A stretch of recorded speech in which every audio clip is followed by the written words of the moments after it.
conectados para completar a missão, nós vimos que nós temos que ir, temos que pregar, temos que fazer discípulos, temos que fazer conexões, para que conectados Deus possa fazer a sua obra através de nós. E agora nós vamos ver alguns verbos que nos ajudam a completar a missão. O primeiro verbo que nós veremos é esse aí: vamos orar para completar a missão, porque tudo começa com oração, tudo começa. Com o dia a dia corrido e os nossos muitos afazeres, a gente cai naquela ilusão de que orar é perder tempo. Mas nunca. Eu tinha tanta coisa para fazer que nem deu tempo de orar. O que a gente está querendo dizer? Que orar é perda de tempo. Só que não, irmãos, não. Quando a gente faz, é o nosso braço que se cansa. Mas quando a gente ora, é o braço do Senhor que se estende ao nosso favor. E Ele faz por nós. E como repete várias vezes a sua palavra, o Senhor pelejará por vós. Nós vimos várias histórias, hoje pela manhã na EBD, várias histórias de que se não fosse Deus dando a vitória, o seu povo não chegaria a lugar nenhum. E nós temos esse verso, que é uma frase que saiu da boca de Jesus. E ele disse: peçam ao Senhor da seara que mande trabalhadores para a sua seara. Jesus está com os seus discípulos e ele está fazendo a sua missão, cumprindo com a missão que ele tinha. E ele então diz para os seus discípulos que eles precisavam pedir mais trabalhadores. É lógico que num primeiro momento os discípulos não entenderam aquilo, porque a tendência quando a gente ouve uma orientação é entender de maneira literal. Jesus está dizendo que existe uma plantação. Tem um fazendeiro que tem uma plantação, e essa plantação está chegando no ponto de ficar madura, então a gente vai precisar colher. E o fazendeiro, o dono dessa plantação, está precisando contratar a gente para colher, porque a colheita já está madura. Se a gente ouvir essa orientação e levar para o lado literal, é como se Jesus estivesse dando uma dica de emprego para os discípulos. Eu conheço um fazendeiro aí que tem uma grande seara, uma plantação de trigo, e já está tudo branquinho, ou seja, no ponto de colher. Vocês não querem ganhar um dinheirinho, não? É só ir lá e colher e ganhar o dinheiro. E aí os discípulos ouvem essa orientação, e eu não tenho certeza se eles entenderam imediatamente sobre o que Jesus estava falando. Nós entendemos, porque nós percebemos as figuras de linguagem aqui envolvidas, nós percebemos a metáfora, mas os discípulos que estavam ali vivendo a história, no momento em que ela está acontecendo, eu não tenho certeza se eles entenderam.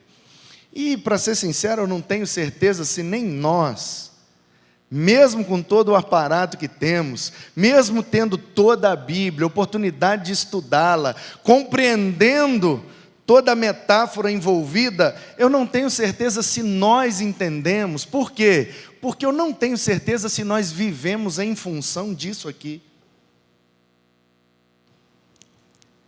Essa frase começa com essa palavra. Você sabe que Jesus falou essa frase em aramaico, e Mateus escreveu essa frase em grego. Portanto, em grego ele usou essa palavra, que é traduzida na Nova Almeida Atualizada como por isso. Mas esse Aí, pode significar então, por esta razão, sendo assim, consequentemente, que dá a ideia de que vem desenrolando um assunto e agora vamos explicar e concluir o assunto. Vamos dar qual é a razão de termos entrado nesse assunto. Então, a gente precisa orar para completar a missão. Por quê? Porque a missão é a razão de estarmos aqui. Se Deus não tem uma missão, o que é que nós estamos fazendo aqui? Se cada um de nós não tem um propósito, o que é que nós estamos fazendo aqui? Se Deus não nos criou, cada um do jeitinho que é, onde nasceu, quando nasceu, do jeito que nasceu, na família que nasceu, com os talentos que nasceu, com os dons que nasceu, se Deus não criou a gente com uma razão, o que é que nós estamos fazendo aqui? Qual é a razão de estarmos aqui, se não for para completar a missão de Deus, que Ele nos deu o privilégio de participar? Porque a missão é dele, e Ele poderia fazer tudo sozinho, e Ele decidiu, em sua bondosa soberania, nos oportunizar. Vou deixá-los cooperar comigo. Eu vou operar, mas eu não vou operar sozinho. Eles vão cooperar juntamente comigo. A minha mão vai operar, mas eu vou usá-los como luvas. Assim como um cirurgião que usa luvas para operar, Deus nos usa para operar. E esse é o nosso maior privilégio, sermos luvas nas mãos de Deus, que opera com poder para completar a sua missão. E você já viu alguém, depois de uma cirurgia, o médico, vamos supor que tem um parente seu fazendo uma cirurgia, e aí você está numa antessala do centro cirúrgico, aguardando ali com grande expectativa o resultado da cirurgia. E aí o médico sai com aquela luva toda suja da cirurgia, e ele tira as luvas sujas, descarta lá no recipiente próprio, no lixo, e vem falar com você. Você já fez isso, ou conhece alguém que, ao viver essa situação, vira para o médico e fala assim: não, doutor, só um minuto, deixa eu pegar essas luvas aqui, porque a cirurgia foi bem sucedida? Sim, eu vim avisar isso, nós terminamos, foi um sucesso. Ah, então só espera um minutinho que eu vou pegar a luva aqui, porque eu tenho que levar essa luva para casa, porque essa luva operou o meu parente. Então a glória é da luva. Você já viu alguma cena dessa? Alguém agradecendo a luva? Alguém falando bem da luva? Não, porque a luva que aquele médico usa para operar é uma luva que eu vou te falar, não tem como errar nenhuma cirurgia com aquela luva. Percebe? E nós somos luvas. Portanto, a glória nunca será nossa. A honra nunca será nossa. O louvor nunca será nosso, mas nós estaremos satisfeitos se Deus nos usar e ao final de nossas vidas Ele nos recolher, e a nossa maior glória terá sido sermos luvas nas mãos daquele que operou poderosamente através de nós. Então, por isso, ou seja, por esta razão, nós precisamos orar. Então Jesus nos chamou para sermos seus auxiliares. Eu sou pastor presidente da organização PIB Itaim. No organismo PIB Itaim, na igreja viva que aqui congrega, eu sou pastor auxiliar. E um pastor que não se reconhece como auxiliar, não é um pastor que se preze. Porque se o cara acha que ele pode pastorear, sem ter um pastor que ele auxilia, ele está na furada e está na roubada.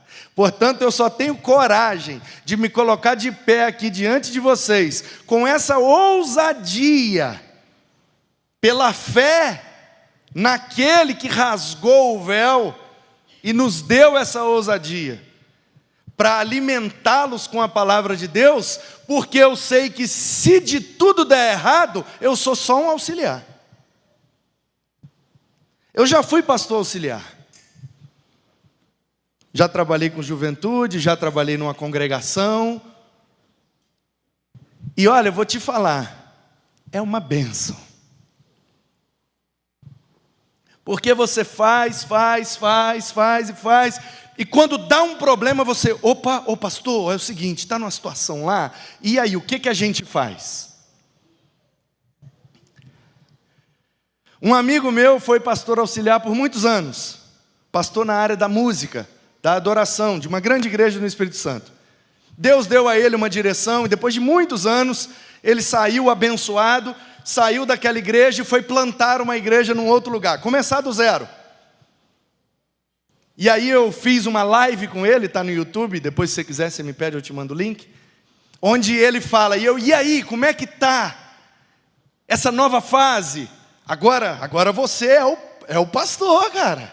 Aí ele, Manu, você não sabe o que aconteceu. Esses dias eu estava reunido lá com alguns voluntários que trabalham lá ajudando a gente, e aí eles me fizeram um questionamento, mas pastor, tal coisa assim. Aí ele disse que veio na boca dele assim, de falar, eu vou ver com o pastor, depois eu falo para vocês. Aí diz ele que veio aqui, quando ia sair ele engoliu e ele falou, eita, agora eu sou o pastor. E agora?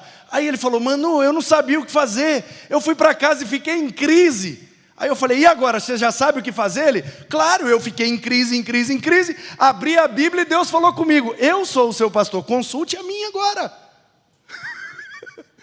Você é meu auxiliar aí. Então você tinha um presidente que você recorria a ele, e aquele presidente recorria a quem? Recorria a mim, então vem a mim. E ainda bem, e por isso que eu amo pertencer a uma denominação, porque eu estou debaixo de alguma autoridade. Eu tenho aqui no extremo leste um pastor que me preside. Pastor Carlos, lá da Vila Progresso. Então qualquer coisa que der aqui, a quem eu recorro? Ele. Se eu fizer alguma besteira, quem chama a minha atenção? Ele preside a nossa subseção. Mas e ele presta conta a quem? Presta conta ao pastor Marcos, que é o presidente do estado de São Paulo. E o pastor Marcos presta conta a quem? Presta conta ao Zé Maria, que é o presidente do Brasil. E o pastor Zé Maria presta conta a quem? Presta conta ao presidente da Aliança Batista Mundial. E esse da Aliança Batista Mundial presta conta a quem? Ao conselho da Aliança Batista Mundial. Ele não pode fazer nada sem aprovação do conselho. De 2 em 2 anos, muda tudo. Um é presidente do Brasil, aí agora ele não é nada, ele vai ser liderado pelo presidente da subseção dele. Eu acho isso uma maravilha. Eu acho isso maravilhoso. Por quê? Porque agora eu estou na incumbência de liderar essa região. Então, todos aqui agora estão sendo liderados por mim. Daqui a 2 anos, um outro sobe e eu desço, e assim a gente vai se liderando e cuidando uns dos outros mutuamente. A gente tem a quem prestar conta. Então essa é a ideia. Jesus é o pastor, o sumo pastor, e nós todos somos seus auxiliares. Onde está o problema? A gente achar que só é auxiliar de Jesus se for um pastor ordenado. Aí eu te pergunto, quando Jesus disse para os discípulos que era para pedir mais trabalhadores para a seara, ele estava falando de pastores consagrados? Ele estava falando de missionários? consagrados e enviados para o campo, Jesus estava falando de quê? Quem são esses trabalhadores que nós temos que pedir mais? Hein? São quem? São todos os seus discípulos. Todos nós. Você, crente. Em memória do nosso querido Rodolfo. Você é um auxiliar de Jesus. Ele quer operar. Ele tem uma colheita para fazer. E Ele vai colher através de você. Então, usando a mesma figura da luva, suponhamos que o povo que vai colher trigo lá na seara, use uma luva. Vamos botar uma luva de couro para proteger as mãos, e quando pegar o feixe de trigo, não arranhar, não machucar, não cortar. Então é como se Jesus quer fazer uma grande colheita, e Ele quer nos usar como as luvas que Ele vai colocar nas mãos, para fazer a sua colheita. E a colheita que Ele quer não é de trigo. Você já viu isso no Novo Testamento várias vezes. Trigo em colheita, sem ser num texto narrativo, mas numa fala que Jesus está dando. Trigo representa o povo que Jesus vai pegar no dia que Ele vier para nos buscar. Aquele grande dia em que Ele tem na mão uma pá, e Ele vai separar o joio do trigo. E Ele vai fazer essa grande colheita. Então Ele está dizendo: eu quero colher, os campos já estão brancos, tem um monte de gente madura, ou seja, no ponto para eu pegar para o meu reino. Eu estou precisando de umas luvas boas para usar, para colher. Você não quer ser uma luva na mão de Jesus, não? É isso, irmãos. É por essa razão. Porque Ele nos chamou para sermos seus auxiliares. Por esta razão... O que é que está escrito aí?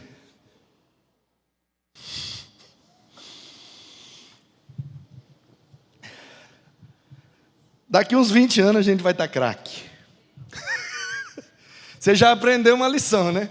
Esses dias um menino lá em casa, eu não lembro qual dos dois, que eles ficam me zoando o tempo inteiro, mas eu estava lá estudando e preparando, aí um menino passou atrás de mim, viu que eu estava mexendo com o grego lá, aí foi e me zoou, falou assim: pato é rato, rato é pato. Falei: é brincadeira. Então você já aprendeu isso, né? Pato é rato, rato é pato. Ou seja, a letra que parece um P é um R. A letra que parece um R é um P. Então agora eu quero te ensinar uma outra coisa. Que é o quê? Vespa é naja, mas a naja é um elefante. Repete comigo. Vespa é naja, mas a naja é um elefante. Ou seja, a letra que parece um V é um N, mas a que parece um N é um E.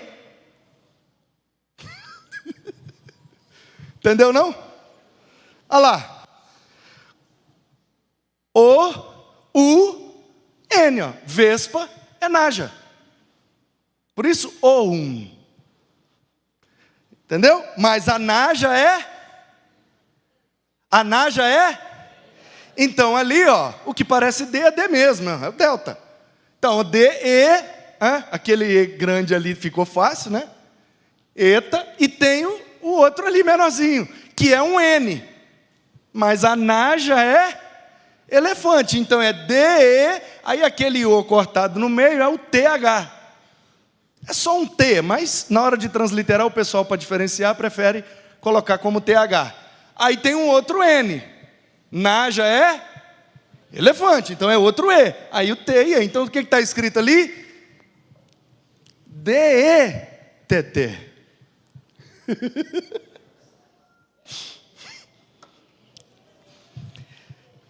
É o verbo que foi traduzido aí como peçam. Peçam. D-E-T-T. Mas também pode ser traduzido por desejar, clamar, suplicar, carecer ou necessitar. Essa palavra no Novo Testamento é usada em todos esses sentidos. E eu gosto muito do último sentido, porque o Almeida escolheu o segundo aí da lista. A tradução mais antiga diz, portanto, rogai ao Senhor da seara. Rogar é nesse sentido aí de clamar, suplicar. Mas também pode ser necessitar. E eu gostei dessa última possibilidade, porque também pode ser traduzido, por esta razão, necessita-se de trabalhadores para a seara. Queridos, não é só um pedido, não é só um clamor, não é só uma súplica, é uma necessidade. Se não tiver gente para colher, vai o campo de maduro ficar podre, de podre vai estragar e não vai se colher nada. Então qual é a conclusão que a gente chega? Nós precisamos necessitar de mais ajudantes. Parece que ficou redundante, né? Nós precisamos necessitar, é isso mesmo que eu quis dizer. Porque se eu traduzir aí como pedir, precisamos clamar, precisamos rogar. Só que aí a gente se ausenta da responsabilidade. Ó Senhor, manda trabalhador para a sua seara. Ué, mas eu também não sou um trabalhador, não? Aí sabe qual foi a reflexão que eu fiz? Fazendo essa exegese aqui. Eu falei, olha que interessante. E hoje pela manhã eu usei uma ilustração na EBD. E se você não assistiu a aula de hoje, olha, vai lá no canal, assista, hein? Uns mapas doidos, uns rabiscos malucos. Eu amo isso demais. Aí eu falei que para entender alguns termos, a gente precisa estar no tempo e no lugar em que aquele termo foi usado. Aí a ilustração que eu usei hoje de manhã foi: se eu pegar um bilhete e escrever, olha, eu trabalho bastante, trabalho junto com o fulano é maior morcego. Todo mundo entendeu. Fulano que trabalha comigo é um morcego. Estou elogiando ele? Estou falando que ele trabalha muito? Estou falando que ele trabalha bem? Exatamente o contrário, né? Ele não quer fazer nada, ele é preguiçoso, fica só pendurado de cabeça para baixo. Aí essa maneira de falar foi evoluindo. Aí os peão começam a botar apelido, é morcego, aí vira Batman, aí vira um monte de coisa e pronto. Então o que é que eu disse para o pessoal hoje de manhã? Imagine que eu escrevi um bilhete: fulano que trabalha comigo é o maior morcego. Daqui a 3.000 anos, um arqueólogo pesquisando as ruínas no Itaim Paulista acha esse bilhete. Daqui a 3.000 anos, fulano que trabalha comigo é maior morcego. Como que ele vai entender o que eu estava querendo dizer? Ele conhece o morcego, que é o nome de um animal. Ué, mas uma pessoa estava chamando outra pessoa pelo nome de um animal. Então, se eu não voltar naquele tempo, se eu não estudar o suficiente para compreender qual era o sentido da palavra morcego naquele contexto, eu nunca vou entender esse bilhete. É verdade esse bilhete. Então, veja bem. Eu, quando trabalho bastante, chega um momento em que eu me sinto aquém da demanda e da necessidade daquele trabalho. Então vamos supor, o meu trabalho é limpar o saxofone do Digas. Então esse é meu trabalho.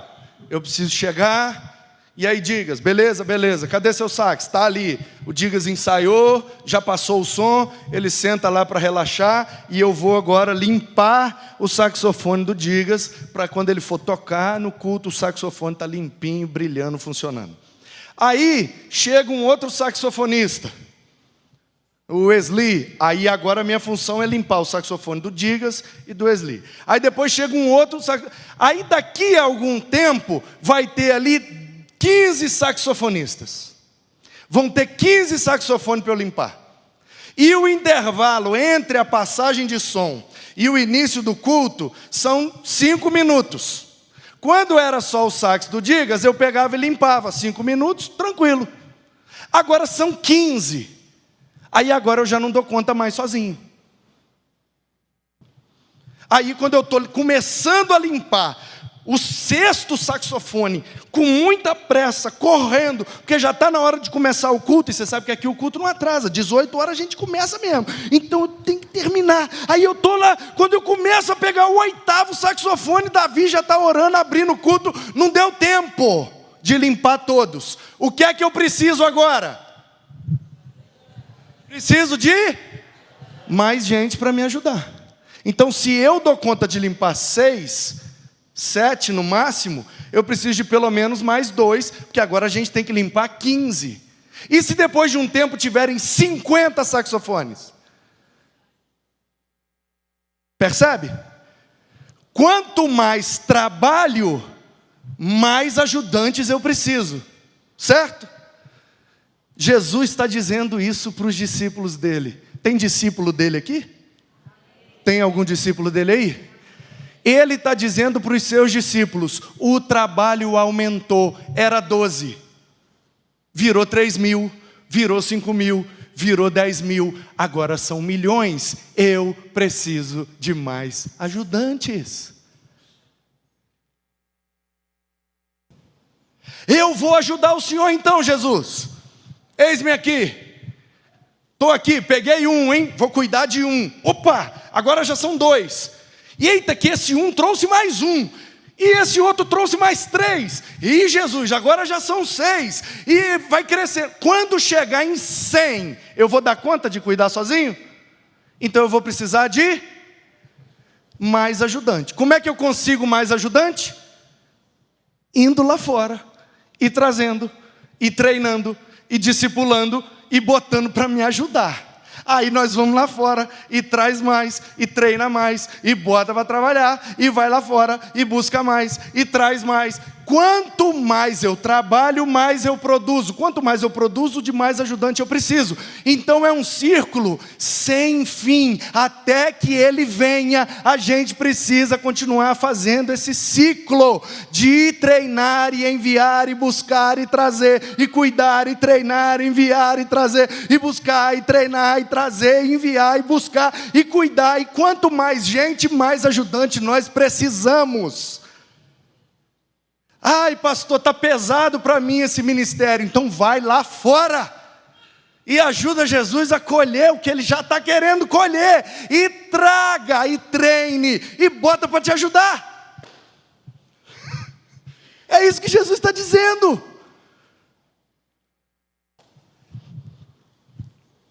Porque ele é... O que está escrito aí?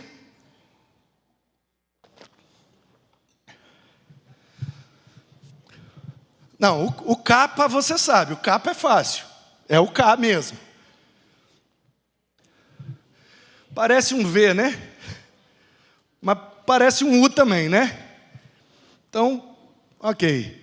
O pato é? Ah, então ali é o? Aí o iota lá é o I mesmo, né? O ômicron ali é o O mesmo, e ali parece um V, mas parece um U. Então o que é que você acha que está escrito ali? O que é que você chutaria? KV, não dá para pronunciar. KVR, né? Você sabe que é K, você sabe que é R. Então no meio vai ser um V, KV. Como é que você vai falar KVR? Então tem que ser uma vogal ali no meio. Parece um V, mas também parece um U. Então é K, U, R, I, O, Então o que está escrito? Curiou. Isso aí, ó. Parece o nome daquele passarinho, curiou. Só que não. Pode ser também transliterado como Kyrio, né? Kyrios. Porque depende da transliteração. Às vezes tem gente que acha que uma letra cabe melhor num outro alfabeto com uma determinada letra ou com outra, e a gente tem diferença de transliteração. Porque transliterar é trocar letra por letra. Traduzir é pegar o conceito e trazer para o outro idioma. Então, esse conceito aí, de Kurion ou Kyrion, é o Senhor. É a palavra grega para o Adonai, em hebraico. Então, é o dono, é o patrão, é o chefe, é o proprietário ou o mestre. É usado no grego koiné nesses sentidos. Não é senhor no sentido divino da palavra. Não, é senhor no sentido proprietário. É o dono, é o que manda, e os outros obedecem. Então, Jesus está dizendo, por esta razão, vocês têm que necessitar de mais trabalho. E vocês só vão necessitar de mais trabalhadores se vocês estiverem trabalhando muito. E vocês precisam pedir ao dono do negócio. Então quem é o dono? Então se eu estou executando um trabalho, limpar o saxofone, e de repente aumentou o número de saxofones, eu não estou dando conta de limpar tudo sozinho. Eu vou virar para o meu patrão e falar, meu patrão, o senhor me botou aqui para limpar um saxofone, só que agora são 15. Não tem como o senhor mandar mais um trabalhador para me ajudar, não? É isso que Jesus está dizendo. Quando vocês estiverem trabalhando na seara, e o trabalho ficar pesado para vocês, peçam ao patrão de vocês que ele vai mandar mais trabalhador para dividir o trabalho com você. Mas o cara que é morcego e não faz nada, ele precisa de ajudante? Então o segredo desse texto, o segredo dessa ordem de Jesus, o segredo dessa mensagem que eu estou suando para pregar, é que nós precisamos trabalhar. Porque se a gente estiver trabalhando muito, o dono vai ver que nós não estamos dando conta e vai enviar mais gente para nos ajudar. Então qual é a melhor maneira de eu pedir ao patrão um ajudante? Aumentar o meu volume de trabalho. Se o meu trabalho é limpar um saxofone, se ficar um saxofone a vida inteira, eu não tenho condição de virar para o meu patrão e falar, ai patrão, um saxofone está puxado para mim, o senhor não pode mandar um ajudante não? Que eu limpo ali do Fá para cima e o outro limpa do Fá para baixo. Porque está muito pesado, já são 10 anos que eu limpo esse saxofone, o senhor está na hora de me dar uma moral, não tem como mandar um ajudante não? Você acha que um patrão num pedido desse vai agir como?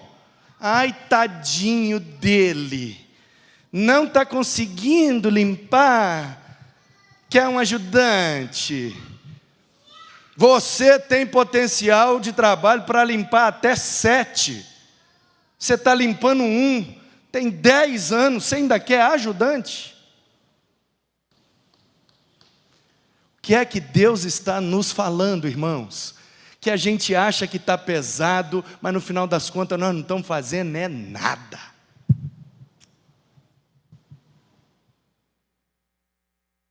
Porque se a gente tivesse fazendo, Ele já tinha mandado mais ajudante. Porque Ele é o patrão, Ele é o dono, Ele tem todo o poder. Então o problema não é falta de poder, de recurso. Tem 8 bilhões de pessoas no mundo. Você acha que ele não consegue um para te ajudar? Ele estala o dedo assim, ó, aparece 1000. Mas por que nós não temos 1000 para ajudar a gente? Porque nós não estamos fazendo quase nada. Então, para fazer quase nada, fica nós mesmos.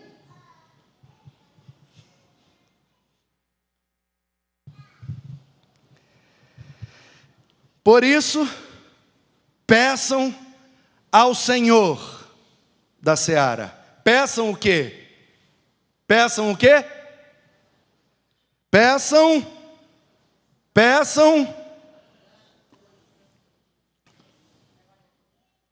Vamos ler o texto?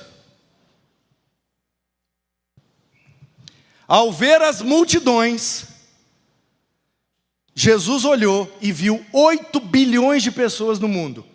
Multidão de gente. Se compadeceu deles, porque estavam aflitos e exaustos, como ovelhas que não têm pastor. Um monte de gente precisando ser pastoreado. E um monte de auxiliares sentado, querendo ser servidos. Aí ele disse aos seus discípulos: o mundo é grande, gente. Tem 8 bilhões de pessoas, mas os meus auxiliares, pouquíssimos. Jesus, mas o número de evangélicos só cresce. Os evangélicos crescem, mas os meus trabalhadores continuam pouquíssimos. Porque cresce o número de consumidores da fé. Cresce o número de frequentadores de culto. Cresce o número de críticos gospel, teólogos de Facebook. Isso cresce, prolifera como lodo na sombra. Agora, meus auxiliares, que vão pastorear, que vão me ajudar a pastorear o mundo, isso aí são poucos. Então, vocês precisam pedir, porque sempre vai ser pouco. Então peçam ao patrão, o dono da colheita, que mande.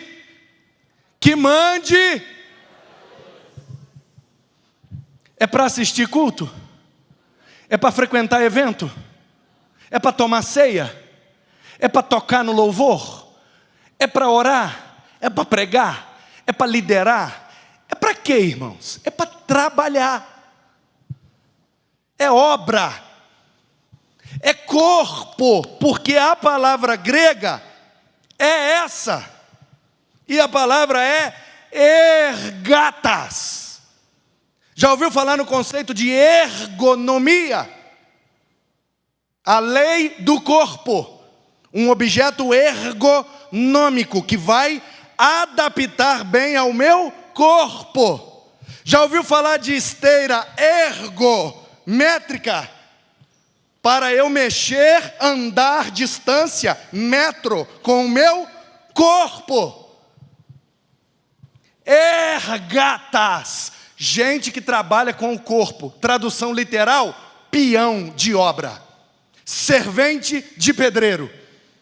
Gente que está disposta a pegar no pesado, que vai entrar dentro de uma plantação de trigo e vai sair com 3 metros de feixe na carcunda. Aí, Jesus, a colheita é nossa aí. Agora, gente que vai entrar na colheita, está espetando, pegando um triguinho aqui, Jesus, o máximo que eu consegui, porque minha vida é tão difícil, porque o Senhor não conhece minha realidade, porque a condução não passou, porque o trem estava lotado. A vida é fácil, irmão? Não. Nós estamos na zona leste, nós estamos no extremo leste. É difícil e é para todo mundo. E para quem está num condomínio, às vezes está mais difícil para nós. Porque nós estamos aqui comendo ovo feliz da vida, eles estão lá comendo caviar e pensando em suicidar ainda essa noite.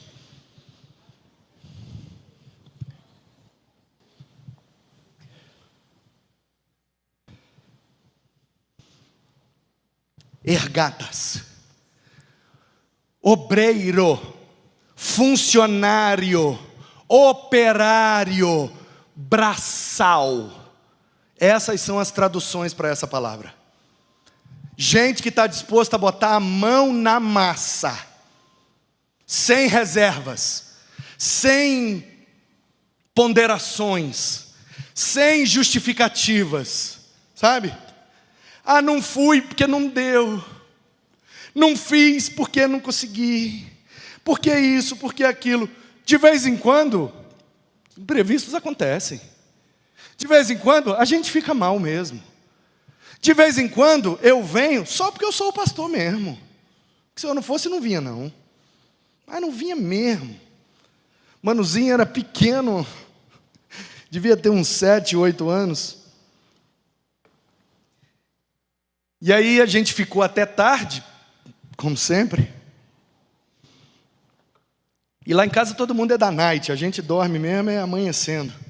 Fui levantar ele para ir para a EBD, Manu, e ele, não, e eu, Manu, vamos, está na hora, vamos para a igreja, vamos. Início de ministério. Bora, Manu, bora. Eu acho que eu era seminarista, eu não lembro. Eu sei que ele virou para mim, era EBD. Aí ele olhou só com um olho assim, ó, e falou, pai. Ele sentou, né? Ele tinha um cabelinho grande na época. Pai, fala a verdade. Se você não fosse o professor, você ia?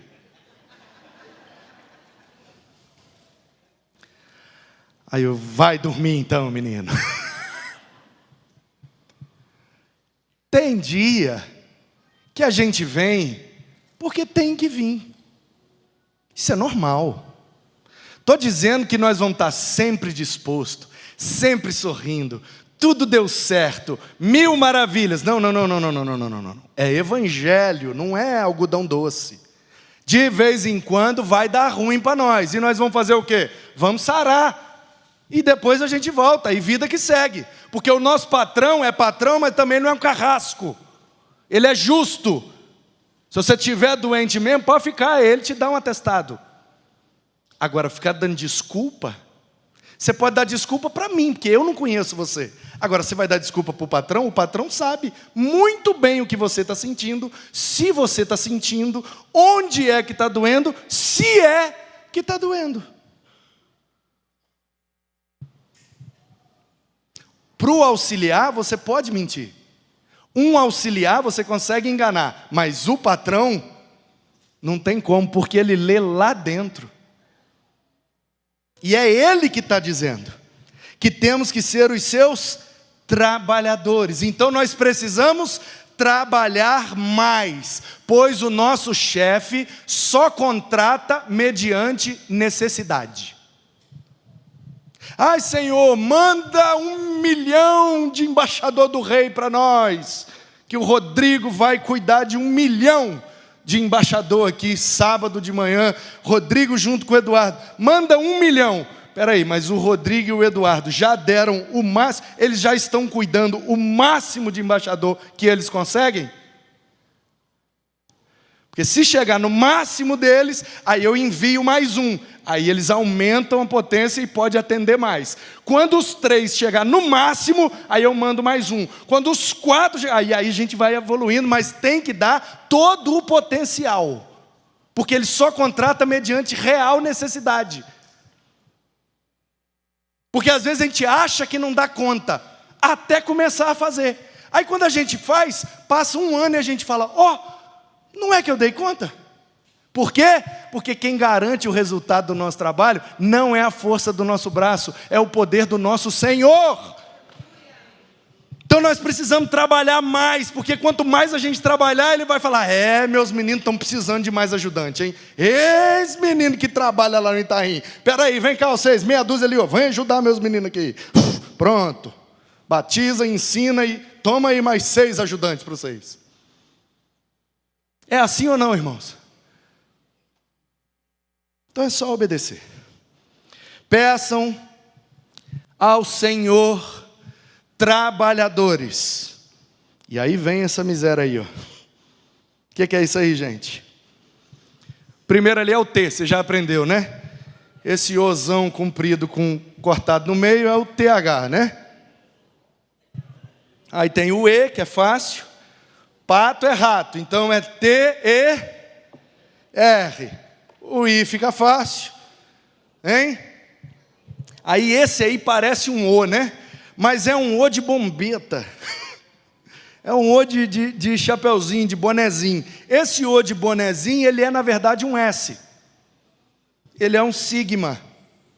É um sigma minúsculo. Aí esse que parece um M é o M mesmo. O outro O é O mesmo. E a vespa é Naja. Então como é que ficou a palavra?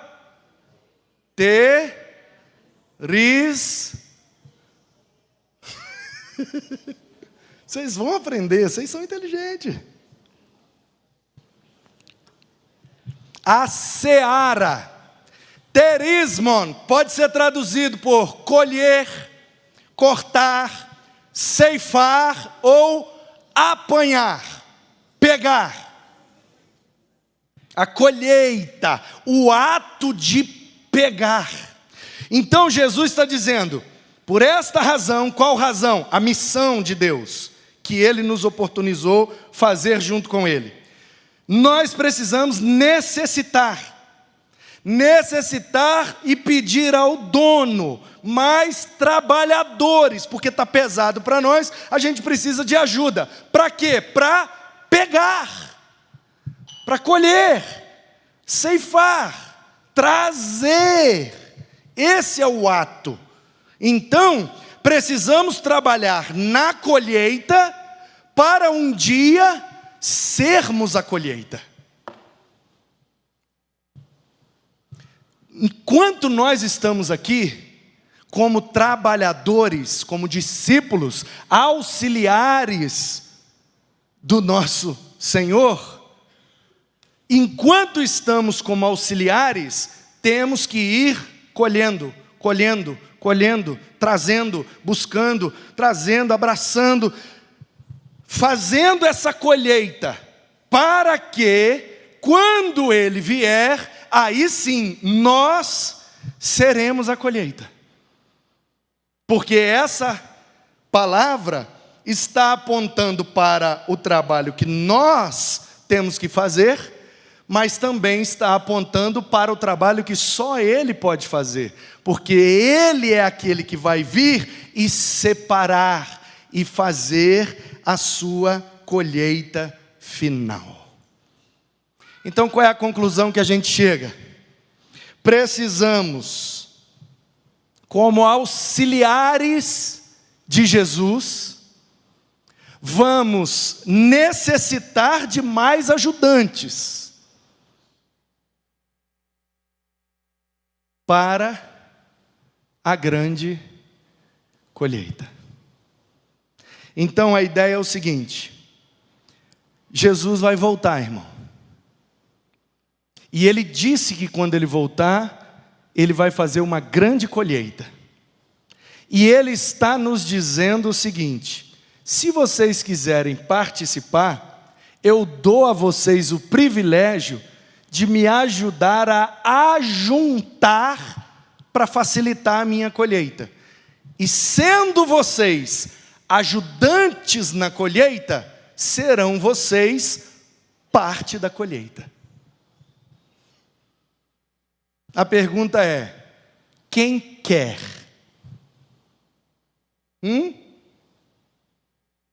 A pergunta é essa: quem quer? Quem quer ajudar a colher?